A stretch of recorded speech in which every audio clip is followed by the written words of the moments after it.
Hay una imagen que muy pocos recuerdan y que Paulina Rubio jamás ha querido explicar públicamente.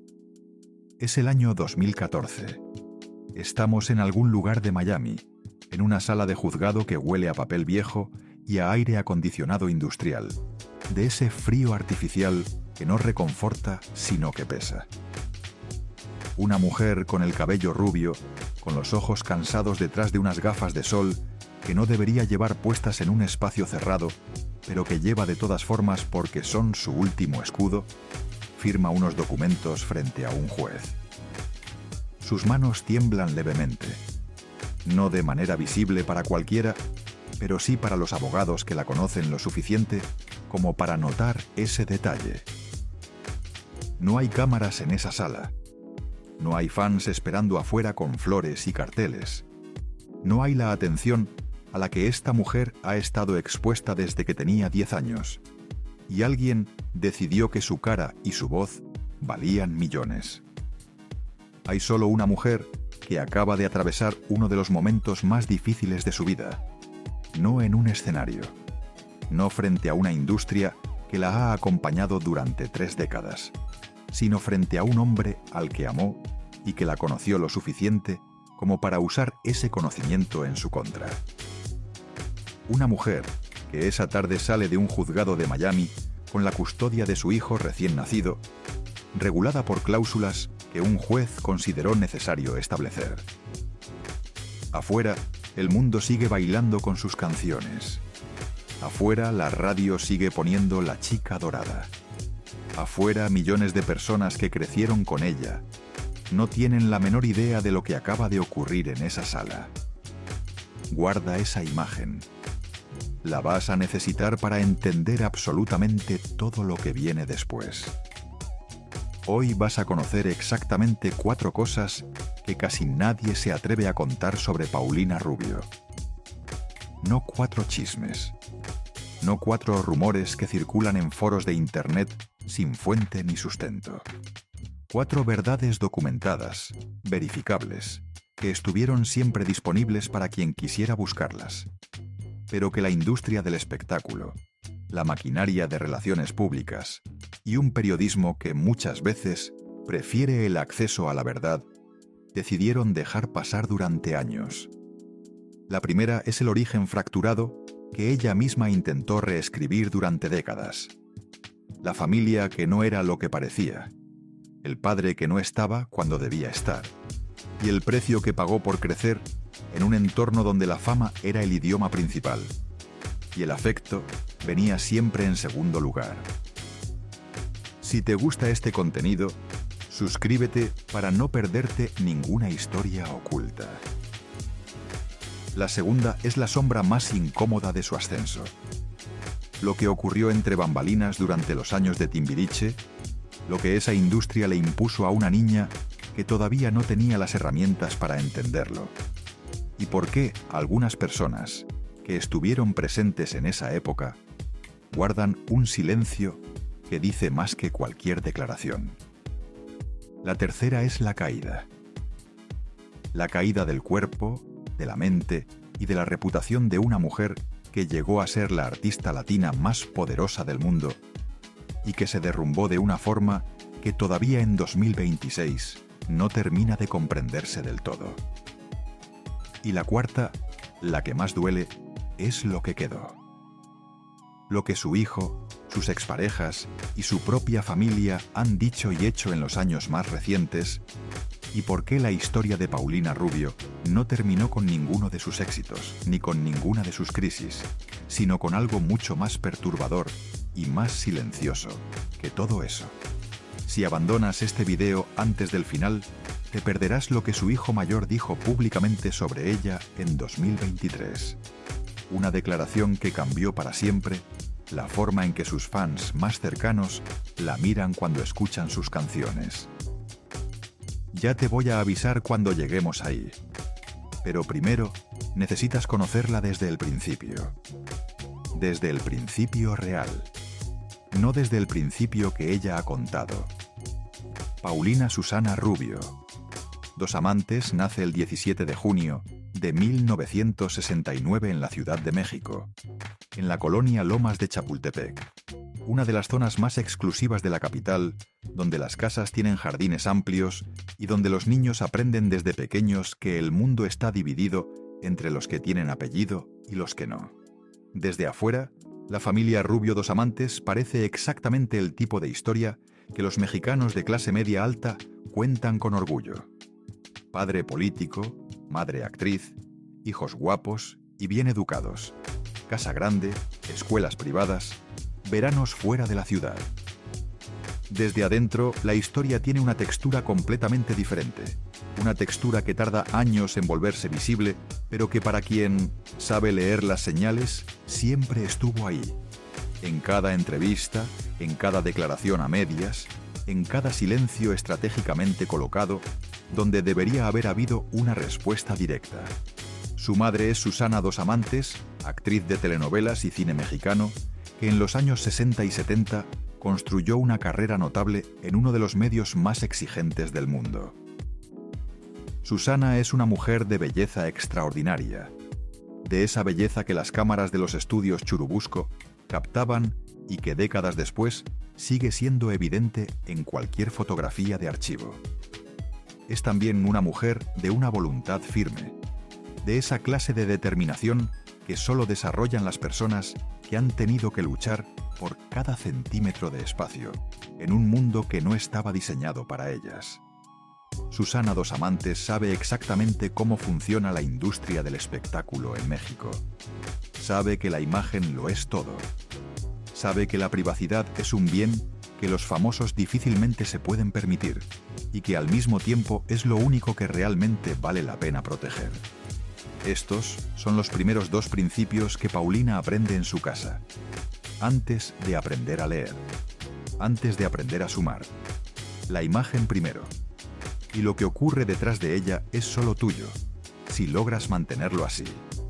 Su padre es Enrique Rubio, político del Partido Revolucionario Institucional, el PRI, ese partido de 7 décadas que gobernó México como si el país fuera su propiedad personal, y que producía la clase específica de hombre al que Enrique Rubio pertenecía. Hombres con contactos, con dinero, con poder local o regional, con la capacidad de abrir puertas que para el resto de los mortales permanecen cerradas, y con una forma particular de entender las obligaciones familiares que tenía muy poco que ver con la presencia cotidiana, y mucho que ver con los cheques que llegaban puntualmente a principios de mes. Enrique Rubio no es un padre ausente, en el sentido de que desaparezca completamente. Es un padre ausente en el sentido que importa, el emocional.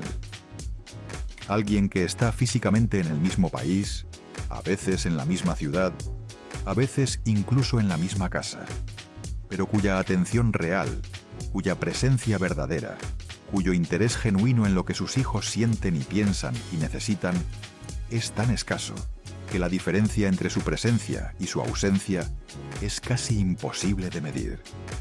Los padres se separan cuando Paulina es todavía pequeña, en esa zona difusa de la primera infancia, donde los niños registran lo que ocurre a su alrededor con una precisión sorprendente, pero sin el lenguaje para procesarlo.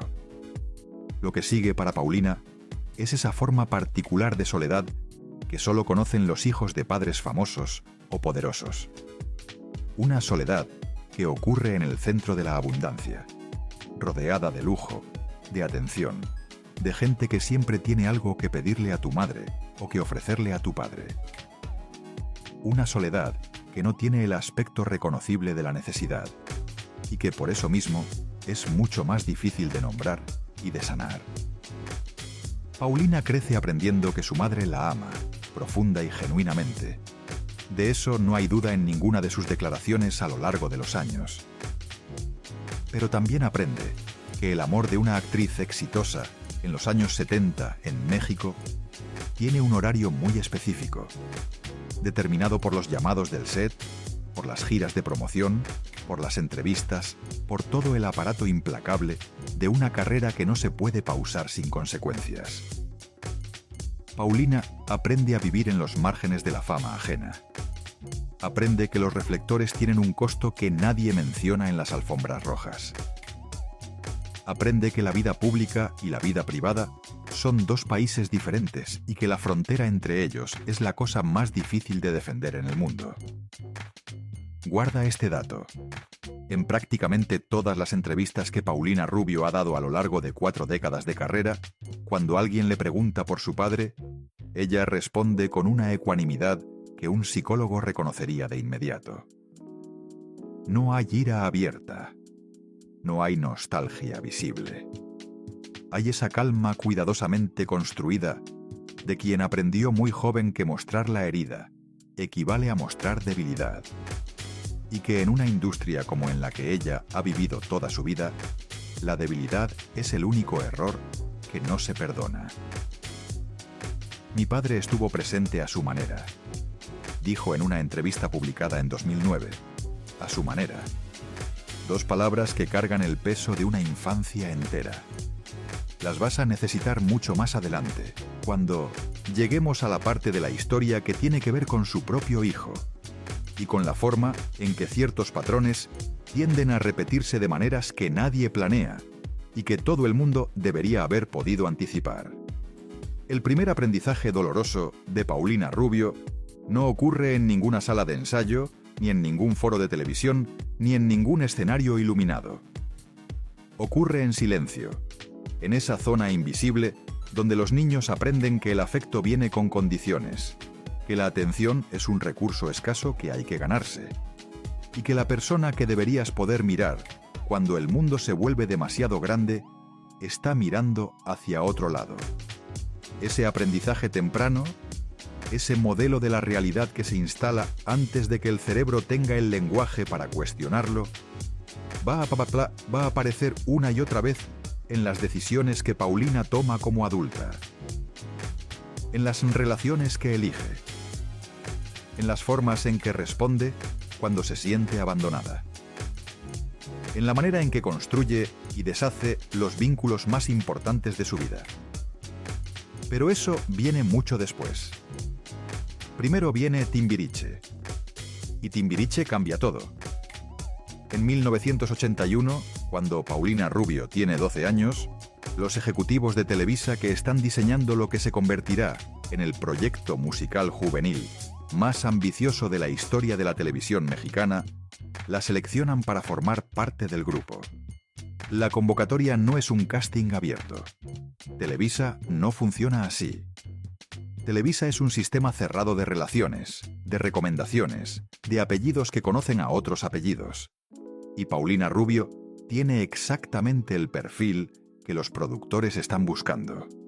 Hija de actriz famosa, cara perfecta para las cámaras, energía que traspasa la pantalla, y una familia lo suficientemente conectada con el mundo del espectáculo como para entender las reglas del juego, sin que nadie tenga que explicárselas.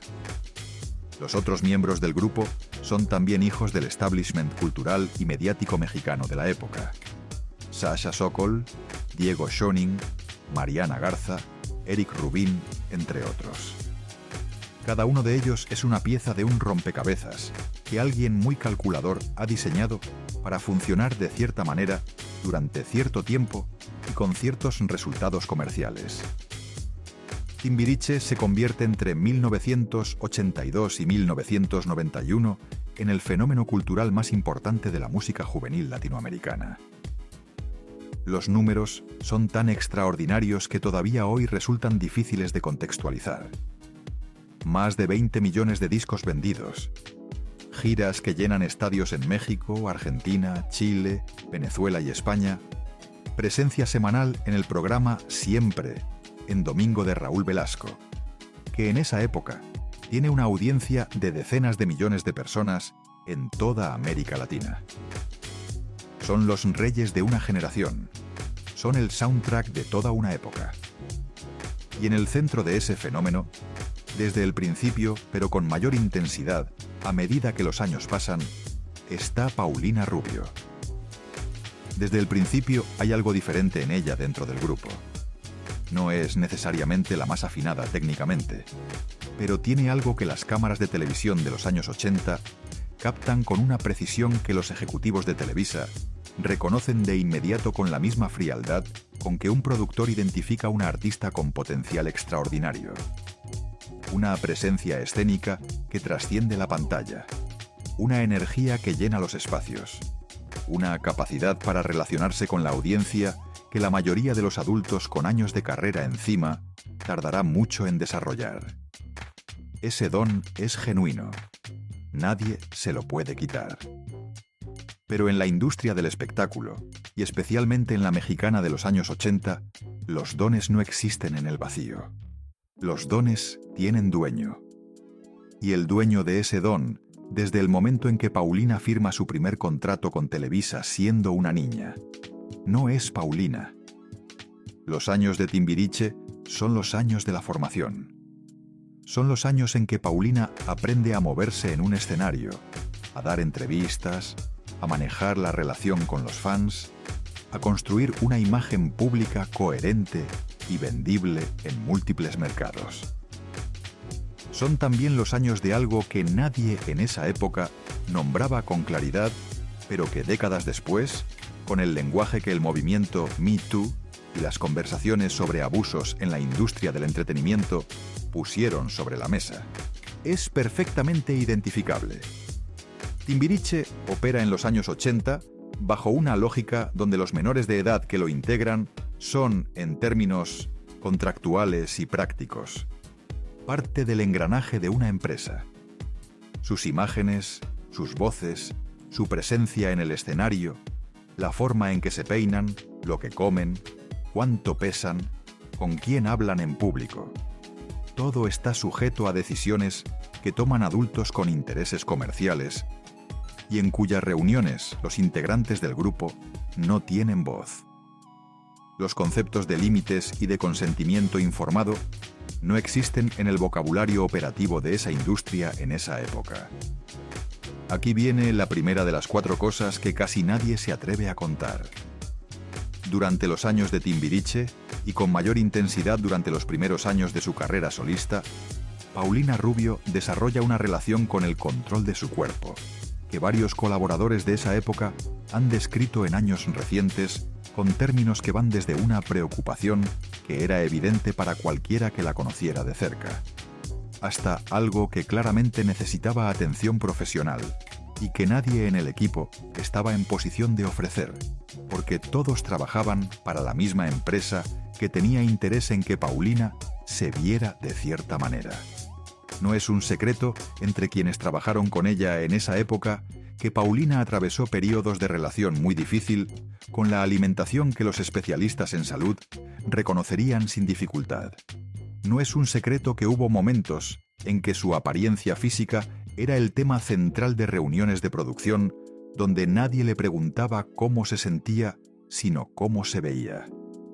No es un secreto que su régimen físico era monitoreado por personas que trabajaban para la disquera y no para ella. El cuerpo de Paulina Rubio no le pertenecía a Paulina Rubio durante esos años. Le pertenecía a Televisa primero y a Universal Music después.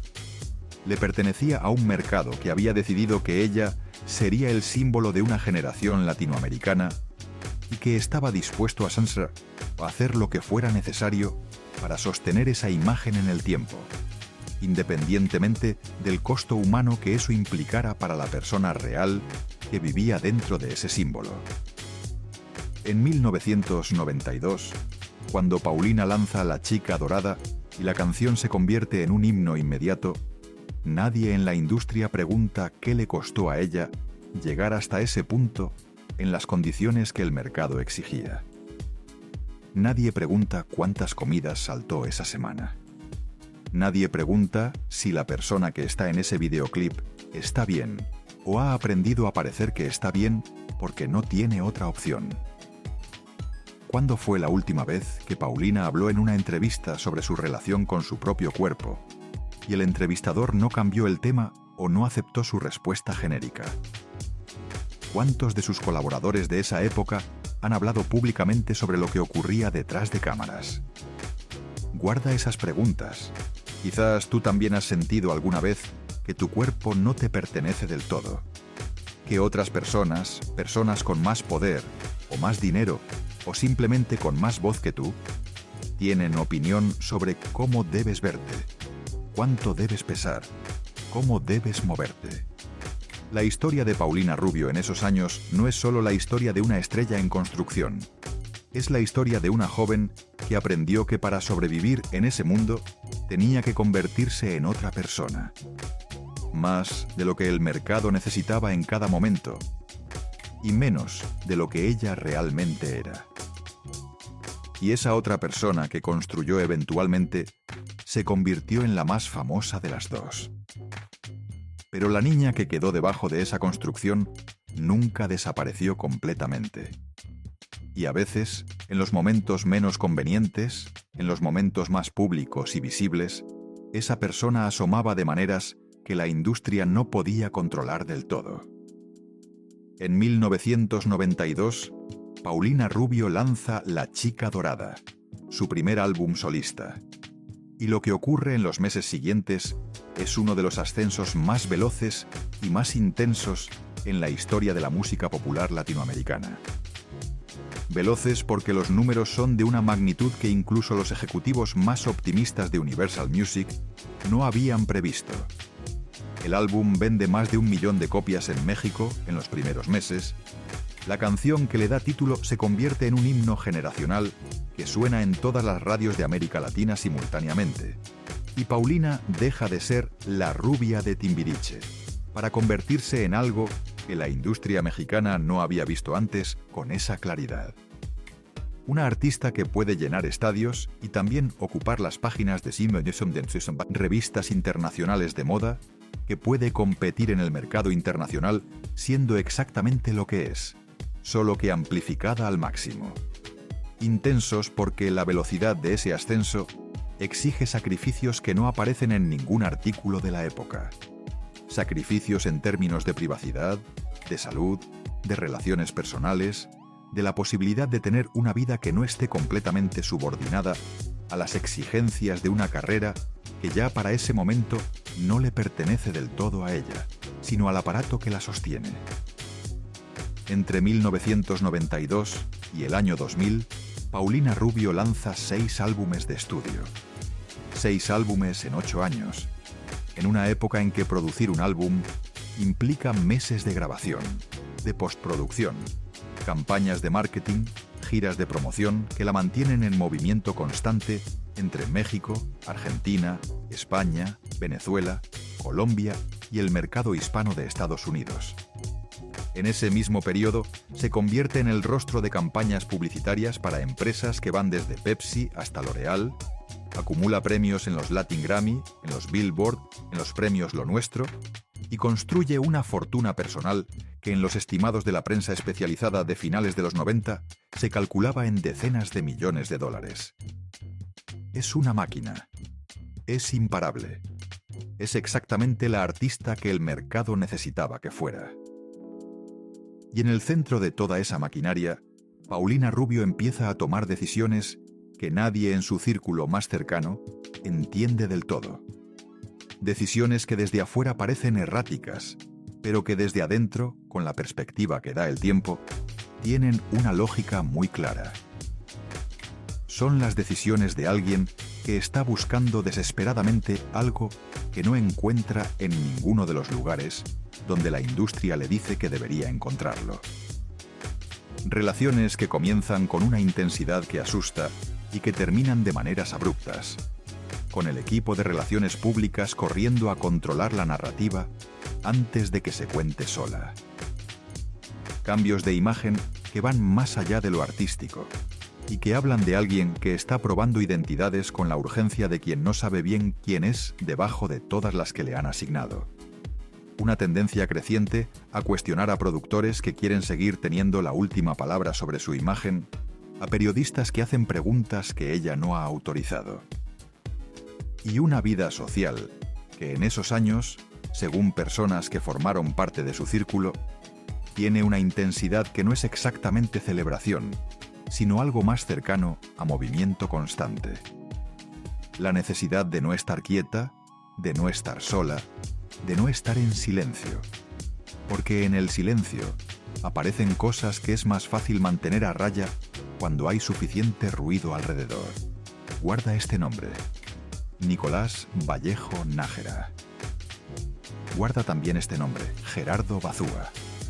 Y guarda también esta fecha: 2012. Los vas a necesitar para entender la parte más oscura de esta historia, que todavía no ha llegado, pero que ya está siendo construida por cada una de las decisiones que Paulina toma en estos años de ascenso imparable. Pero lo más difícil aún no había comenzado. El año 2000 marca el punto de inflexión en la carrera de Paulina Rubio. El momento en que la trayectoria que había seguido hasta entonces cambia de dirección de una manera que no todo el mundo vio en tiempo real, pero que en retrospectiva es perfectamente legible. Ese año lanza Border Girl, su primer álbum diseñado específicamente para el mercado anglosajón, producido por algunos de los mejores productores del pop internacional en ese momento, con una inversión de marketing que los ejecutivos de Universal Music describían internamente como la apuesta más grande que la empresa había hecho en un artista latino desde la explosión global de Ricky Martin. El álbum tiene éxito. No el éxito masivo y explosivo que todos esperaban, pero sí el suficiente para que Paulina se mantenga como figura relevante en el mercado internacional durante varios años más, y para que las conversaciones sobre ella en las juntas de los ejecutivos en Nueva York y Los Ángeles sigan siendo conversaciones sobre alguien que importa. Lo que ocurre al mismo tiempo que ese intento de internacionalización es lo que la prensa oficial de esa época no contó, en parte porque no tenía acceso, y en parte porque el acceso que sí tenía estaba condicionado a no hacer ciertas preguntas. Paulina Rubio, en esos años de vida entre Miami, Los Ángeles, Nueva York y México, desarrolla un estilo de vida que varios de sus colaboradores más cercanos han descrito, en conversaciones que con los años se han vuelto menos privadas, con términos que van desde completamente agotador hasta algo que en cualquier otra persona habría justificado una conversación difícil hace mucho tiempo. El círculo de personas que la rodea, que en esos años cambia con una frecuencia que desconcierta incluso a quienes la conocen bien, donde algunos entran por razones que no tienen nada que ver con el talento o la lealtad genuina, y salen cuando ya no son útiles o cuando ven algo que habrían preferido no ver. Aquí viene la segunda revelación, y esta es más compleja que la primera. En 2006, Paulina Rubio conoce a Nicolás Vallejo Nájera, conocido públicamente como Colate, un hombre de familia española, con dinero heredado y con una presencia pública hasta ese momento prácticamente nula fuera de los círculos sociales de la élite europea. Colate no es artista, no es ejecutivo de la industria, no es alguien que tenga agenda propia en el mundo del espectáculo. Es exactamente el tipo de persona que en otros momentos de su vida Paulina habría descartado porque no tiene nada que ofrecerle en términos de carrera o de conexiones industriales. Que la relación no termine en semanas, sino que se profundice y se formalice, dice algo sobre dónde estaba Paulina en ese momento de su vida. Dice algo sobre lo que estaba buscando. Y dice algo también sobre el tipo de error que cometen las personas que han pasado toda su vida rodeadas de personas que las quieren por lo que representan. Cuando alguien aparece que parece quererlas por lo que son, la guardia baja de maneras que después son difíciles de explicar. La relación entre Paulina y Colate se convierte rápidamente en historia de portada en todos los medios del espectáculo latinoamericano y español. Se casan en 2011, en una ceremonia en Marbella, fotografiada con teleobjetivo por decenas de paparazzis. En 2012, nace su hijo en un hospital de Miami. Y entonces, en los meses que siguen al nacimiento de ese bebé, comienza lo que varios abogados especializados en derecho de familia del área de Miami han descrito como uno de los procesos de divorcio más complejos y documentalmente ricos que han procesado los juzgados del condado de Miami-Dade en años recientes. Paulina y Colette se separan en 2012, apenas meses después del nacimiento de su hijo. Lo que sigue durante los 2 años siguientes es un proceso legal que se libra en múltiples frentes jurídicos de Florida y cuyos documentos, que son de acceso público porque así funciona el sistema judicial en ese estado, revelan argumentos que viajan en todas las direcciones con una intensidad que los abogados de ambas partes hacen todo lo posible por controlar sin lograrlo del todo. Colette presenta ante el juez argumentos sobre las condiciones del entorno en que crecería el niño. Los documentos describen situaciones específicas, con fechas y testigos identificados, que en el lenguaje del derecho de familia de Florida son suficientemente serias como para que el juez considere necesario imponer condiciones específicas al ejercicio de esa custodia. Paulina responde con sus propios argumentos y su propia narrativa. Los abogados de ambas partes acumulan facturas que en los estimados del mundillo jurídico de Miami se calculaban en varios millones de dólares. Los documentos se filtran a la prensa de maneras que ninguno de los dos puede controlar completamente. Estas son acusaciones documentadas en registros judiciales, no condenas. Pero las preguntas permanecen. ¿Qué vio Colette en los meses posteriores al nacimiento de su hijo que lo llevó a solicitar condiciones específicas de custodia que un juez consideró razonables? ¿Qué ocurría realmente en ese hogar de Miami mientras Paulina seguía publicando en sus redes sociales imágenes de una vida que tenía el aspecto de la estabilidad? ¿Cuántas personas en su círculo más cercano sabían que la situación era insostenible meses antes de que estallara? Guarda esas preguntas. Y entonces llegó algo que cambiaría todo para siempre. Pero eso no fue lo más difícil de esta historia. Lo más difícil tiene que ver con el cuerpo. Con lo que le ocurre a un cuerpo humano cuando se le somete durante décadas a las condiciones a las que la industria del espectáculo sometió el cuerpo de Paulina Rubio. Y con lo que Paulina ha enfrentado en privado durante los últimos años y que solo ha salido a la luz en fragmentos, en declaraciones que se interrumpen antes de llegar al punto real, en fotografías que cuentan una historia que la narrativa oficial de sus redes sociales contradice de manera sistemática. En 2017, Paulina aparece en una serie de eventos públicos con una apariencia que genera conversaciones que el equipo de relaciones públicas no puede silenciar, porque ocurren entre millones de personas en simultáneo. No es el paso natural del tiempo que cualquier persona de casi 50 años experimenta. Es algo diferente. Algo en la forma en que se mueve. Algo en la forma en que habla en vivo. Algo que hace que quienes la conocen de cerca intercambien miradas que no necesitan palabras para comunicar lo mismo. En ese mismo año de 2017, Paulina cancela varios compromisos profesionales sin explicación pública, solo con comunicados genéricos que su equipo redacta con el lenguaje estándar que se usa cuando no se quiere decir lo que realmente ocurre. Declina entrevistas que había aceptado semanas antes. Desaparece de sus redes sociales por periodos de semanas, lo que para alguien con su nivel de presencia digital equivale a una señal tan visible como cerrar la puerta de su casa y no abrirla durante días. Aquí viene la tercera revelación, la más humanamente compleja.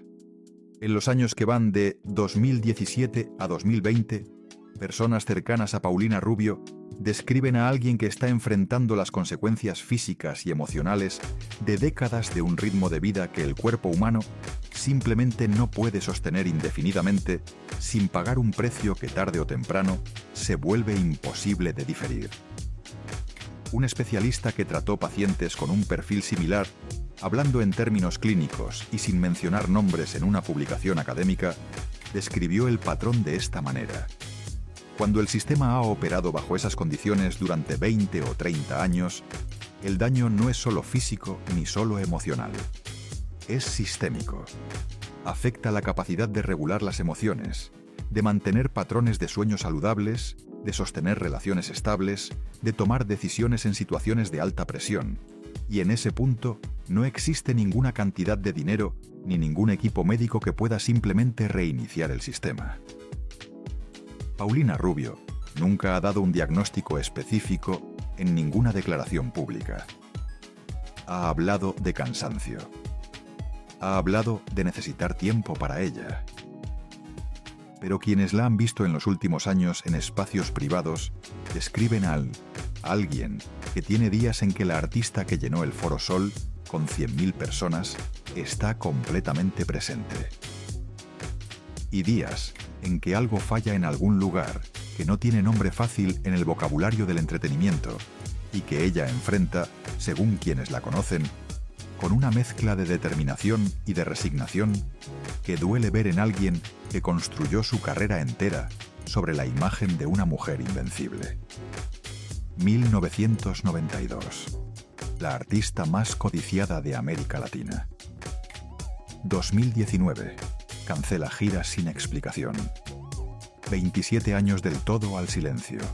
Guarda esa comparación. Tal vez tú también conoces a alguien que pagó con su salud el precio de una vida que el mundo veía desde afuera como privilegiada y envidiable. Hay cosas que el tiempo registra con una precisión que no admite negociación. Y hay personas que aprendemos a admirar desde tan lejos, a través de tanta pantalla y tanto maquillaje y tanto aparato de producción, que olvidamos completamente que son humanas. Que también se cansan, que también se rompen, que también llegan a esa oscuridad específica donde ni la fama ni el dinero tienen absolutamente ningún poder. Y aquí viene la cuarta revelación, la del legado y lo que quedó. Y esta no es solo la historia de lo que Paulina perdió a lo largo de su vida. Es la historia de las personas que quedaron. Y de lo que esas personas han dicho y hecho en los años más recientes, de una manera que ya no puede controlarse con comunicados de prensa. El hijo de Paulina y Colate, que nació en 2012 en el centro de un proceso legal y que en 2023 tiene 11 años, tiene su propia presencia pública, no porque él la haya buscado, sino porque su padre, Colate, la construyó de manera sostenida y deliberada a través de sus propias redes sociales durante años. Colate publica con regularidad imágenes de su hijo que cuentan la historia de una familia reconstituida en España, de un niño que crece en un ambiente de estabilidad, de un padre activo que documenta cada etapa del desarrollo de su hijo con la sistematicidad de alguien que entiende perfectamente que esas imágenes están construyendo una narrativa alternativa a la de Paulina sobre lo que significa ser padre o madre de ese niño. En ese contexto, en 2023, en declaraciones que circularon ampliamente en medios hispanohablantes, personas del entorno de Colate indicaron que el niño, al ser preguntado sobre su madre, responde con un nivel de distancia emocional que no corresponde a la narrativa que Paulina ha construido públicamente sobre su maternidad. No es ira, no es conflicto, es algo más perturbador. Es la indiferencia de alguien que creció sin tener suficiente presencia de esa persona como para construir un sentimiento más intenso en ninguna dirección. Guarda ese dato. La fortuna de Paulina Rubio, que en su momento de mayor apogeo se estimaba entre los 80 y los 100 millones de dólares, ha sido objeto de especulación constante en los últimos años por razones que tienen documentación suficiente. Los gastos legales del proceso de divorcio y custodia con Colate superaron, según fuentes cercanas al proceso, los 10 millones de dólares acumulados. A eso se suman contratos rotos o renegociados en condiciones desfavorables durante los periodos de inestabilidad, giras canceladas con sus respectivas penalizaciones, inversiones inmobiliarias en Miami que el colapso del mercado de 2008 convirtió en pérdidas, y los costos de un aparato de relaciones públicas que durante años tuvo que operar en modo de gestión de crisis permanente.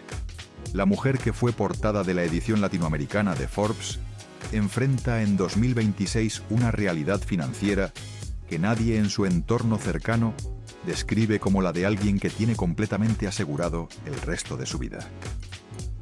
Y luego está Susana Dos Amantes. La madre, el origen, el primer espejo. En junio de 2023, Susana Dos Amantes fallece de cáncer de páncreas a los 77 años, en un hospital de Miami. El cáncer había sido diagnosticado meses antes, y Susana eligió mantenerlo en privado con la misma disciplina que había aplicado durante décadas a toda su vida pública. La misma disciplina que le enseñó a Paulina desde niña. Lo que ocurre detrás de las cámaras es solo tuyo si logras mantenerlo así. Paulina tuvo que procesar ese duelo en público, frente a las cámaras, con la misma total exposición que ha acompañado todos los momentos cruciales de su vida desde que tenía 12 años. El mensaje que publicó en sus redes sociales, el día de la muerte de su madre, fue visto por millones de personas en todo el mundo hispanohablante. Comentado, analizado por fans y por críticos, con la misma voracidad con que el mundo digital consume el dolor ajeno.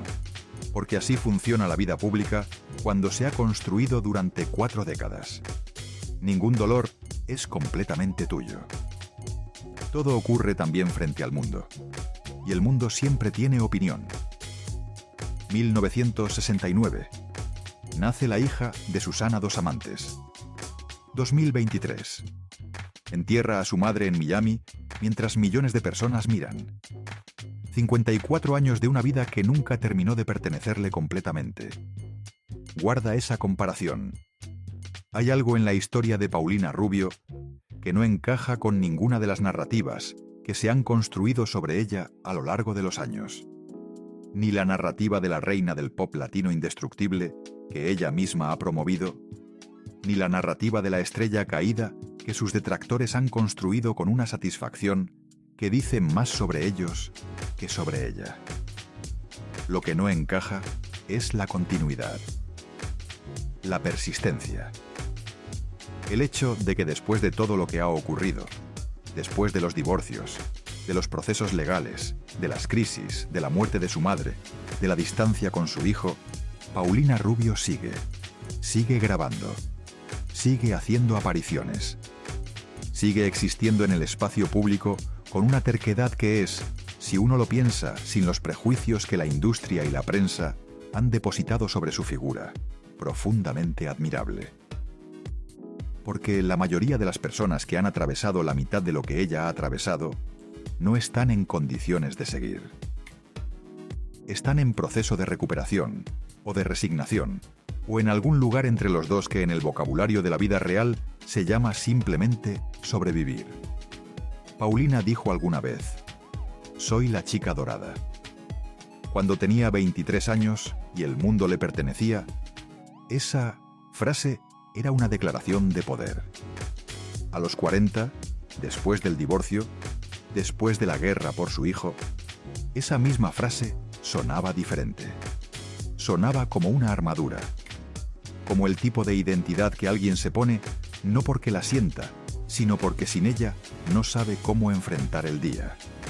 En 2026, después de la muerte de su madre, después de que su hijo crece en España con un padre que lo documenta y una madre que aparece de manera intermitente, regulada por un acuerdo judicial, esa frase suena como una pregunta.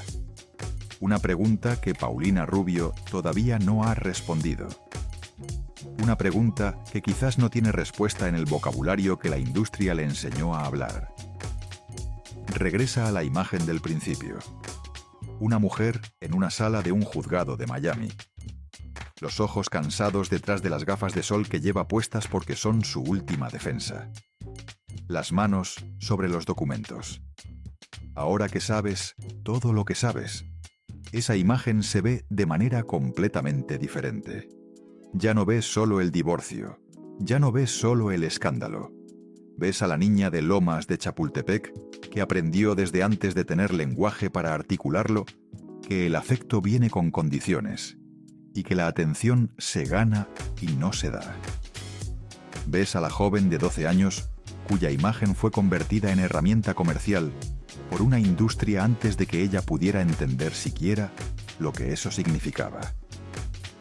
Ves a la artista que construyó un legado con una combinación de talento genuino y de dolor convertido en actuación, y que no pudo proteger ese legado de sus propias decisiones y de las consecuencias de una industria que te eleva exactamente hasta donde te necesita y te suelta exactamente cuando ya no eres útil.